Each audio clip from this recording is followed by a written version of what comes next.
বিশ্বকাপে নিজেদের প্রথম ম্যাচে মাঠে নামার আগে অদ্ভুত এক বিপাকে পড়েছে পর্তুগাল দল।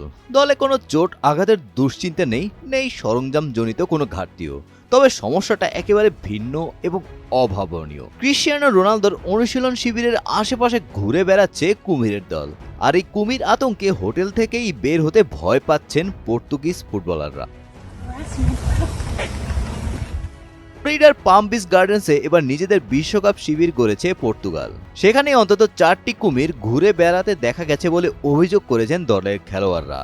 কুমিরের ভয়ে হোটেল ছেড়ে অনুশীলনের মাঠে যেতে চাইছেন না তারা, ফলে বাধ্য হয়েই খেলোয়াড়দের বেশিরভাগ সময় কাটছে হোটেলের জিমে। সেখানেই আপাতত ঘাম ঝরাচ্ছেন রোনালদোরা।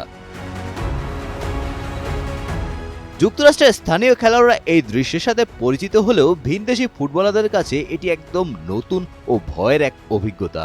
ফ্লোরিডার জলাশয় থেকে কুমির উঠে আসার ঘটনা অবশ্য নতুন কিছু নয়। পর্তুগিজ ক্রীড়া দৈনিক আবোলা এই বিপত্তির কথা আগেই জানিয়েছিল। তাদের এক প্রতিবেদনে বলা হয়, পর্তুগাল দল যুক্তরাষ্ট্রে পা রাখার আগেই ফ্লোরিডার ওই শিবিরের কাছে 3টি কুমির দেখা গিয়েছিল।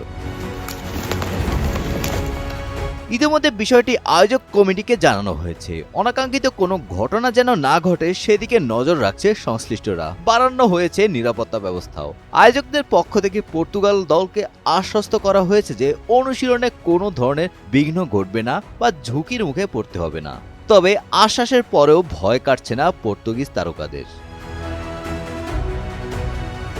আগামী 17 জুন বাংলাদেশ সময় রাত 11টায় কঙ্গোর বিপক্ষে ম্যাচ দিয়ে এবার বিশ্বকাপ অভিযান শুরু করবে পর্তুগাল। গ্রুপ পর্বে তাদের পরবর্তী 2 ম্যাচ 23 জুন রাত 11টায় উজবেকিস্তানের বিপক্ষে এবং 28 জুন ভোর 5টায় কলম্বিয়ার বিপক্ষে। তবে আপাতত মাঠের লড়াইয়ের চেয়ে মাঠের বাইরের এই কুমির ভীতি নিয়েই বেশি ভাবতে হচ্ছে পর্তুগাল দলকে। Golam Rabbani, Times today.